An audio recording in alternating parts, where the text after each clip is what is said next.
You didn't lose interest in the WWE. The WWE lost interest in you. Now I know that some of you have been upset with me. Yeah, no. Contrary to what wrestling fans will tell you, the rise of AEW has nothing to do with the decline in WWE's popularity, nor was it the pandemic's fault. I have some support from this audience, but 95% of them are idiots.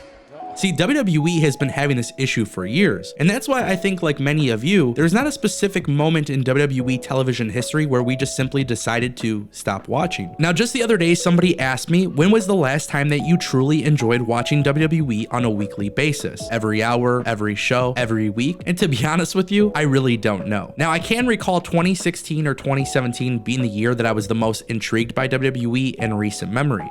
This was largely due to the fact that WWE brought back the brand split, we had general managers, and on top of that, we had some fresh matchups. Also in that same year, WWE brought back the cruiserweight division, the women's revolution was really starting to kick off, and on top of that, AJ Styles became the face that ran the place. Now trust me, I've heard it all. WWE is overproduced, authority figures are played out, the brand split's not working, WWE is too PG, but guys, that's not really the problem, and we all know that. One of the biggest things I've noticed about WWE in the last few years is that they're all about creating moments, not creating long-term storytelling. Now, one of my favorite examples of this is in 2016 on Talking Smack, The Miz and Daniel Bryan brought us one of the most intense and exciting segments of the show's history. Daniel Bryan was the current general manager for SmackDown Live, and The Miz was celebrating another Intercontinental Championship run.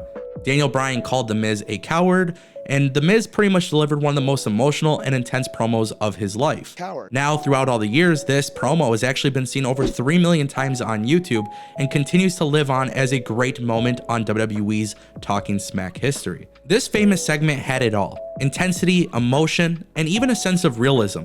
Something that we don't see often from WWE. So why didn't WWE revisit the storyline years later when Daniel Bryan was actually medically cleared? Really shocking, huh? Fickle. I remember a time in WWE when Jinder Mahal won the WWE Championship for the first time. See, at the time, a lot of people speculated that WWE did this to improve overall business in India. Now, for whatever reason WWE made the decision to do this, I recall WWE at the time doing something different, something I was in favor of. Now, just keep in mind, WWE actually presented Jinder Mahal in a much more credible fashion.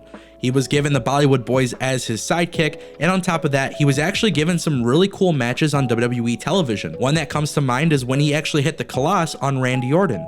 Yeah, totally unexpected, but it kept me intrigued. Also, you can't forget, AJ Styles pinned Jinder Mahal on WWE SmackDown Live to win the WWE Championship. Again, must-see television because you never know what's gonna happen when it happens. During this era of WWE, just keep in mind that the WWE somehow managed to get fans completely behind the idea of James Ellsworth on their television program. You gotta be joking me! I still don't understand it to this day, but somehow it happened. And look, I'm not defending WWE's booking over Dean Ambrose, but for some reason, I was intrigued to see what would happen next between James Ellsworth, Dean Ambrose, and AJ Styles. I'm not saying WWE always has the most well thought out plans, but ultimately at this time period, WWE was creating content that I want to see. The idea of Randy Orton joining the Wyatt family, it didn't make sense, but ultimately I was intrigued to see what would happen next. Do you see the common theme here? See, it's not really hard to understand. WWE created some good moments in 2016 and 2017. But if you fast forward to 2021, what is everybody up to these days? Daniel Bryan, gone. Bray Wyatt, gone. Randy Orton stuck in a tag team with Matt Riddle. AJ Styles stuck in a tag team with Omos. Jinder Mahal doing absolutely nothing with Shanky. Seriously? I remember back in 2012 at Survivor Series, The Shield made their debut for the very first time. See, at the time that they debuted, we didn't know that The Shield might go down in history as one of the best factions of all time. But in the long term of things, WWE actually created long-term storytelling involving all 3 members of the group. This allowed each of them to branch off as single stars, and they all accomplished big things outside of the group, just as they did when they were together. See, the problem is not that WWE is overproduced or the fact that WWE is PG. They've delivered us great storylines while being overproduced or PG. They've had authority figures, they've had brand splits, but I think it really comes down to one thing and one thing only, and that is effort. E for effort! I quickly realized that WWE was all about delivering great moments when Kofi Kingston won the WWE Championship. And it was really apparent to me when WWE actually had Kofi Kingston lose the WWE Championship to Brock Lesnar in like 8 seconds. As much as I find myself to be a big fan of Kofi Kingston, His title reign was made to be meaningless. WWE did listen to the fans and gave them a moment that they were all looking for. What they failed to execute was to create a meaningful storyline surrounded by it.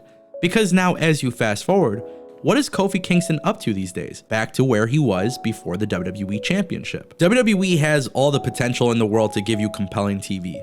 They have the money, they have the resources, and they sure as hell have the roster. But when it looks like they're lacking effort, why should us, the fans, be watching every single week when we have social media? You have to remember, just me simply using my iPhone, I have the ability to go on Twitter, YouTube, Facebook, whatever it may be, and pretty much see all of the greatest moments from WWE Raw within about 30 seconds. Now, if WWE was really focusing on the storylines, then I probably would sit through a 3-hour episode of Raw, because why not? I often hear the argument from wrestling fans all the time that WWE fails to create new stars. If you think that's the problem, I think you're wrong. WWE doesn't fail to create new stars. WWE just simply doesn't need to. They don't want to. Let's take a look back at history. Hulk Hogan was replaced by The Rock. The Rock was replaced by John Cena. John Cena was replaced by Roman Reigns.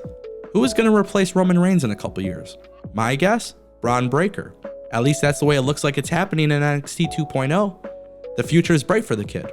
But see, WWE has maintained the same formula for a while. It's just like a normal Hollywood movie. There's 1 or 2 really big stars of the film, the villain and the hero. The rest of the roster is just like the rest of the actors of a Hollywood film. They're just the supporting cast. And WWE has done this for years and years and years. The problem is, in the past, WWE was willing to create good storylines for the people that were the supporting cast. In 2021, there's not really any good storylines at all. And that's a problem. In the past year and a half, WWE has released close to 200 members of their roster. But I absolutely love the analogy to a Hollywood film, because when you think about it, all of the extras in a Hollywood film, once they're done, they're done. They're no longer needed. And that's kind of how WWE operates. They got what they wanted from those roster members, and when they saw fit, they decided to cut them loose. Now, it's not a decision I necessarily agree with, because WWE is recording record-breaking profits, and they have a lot of talented people that they just simply aren't using.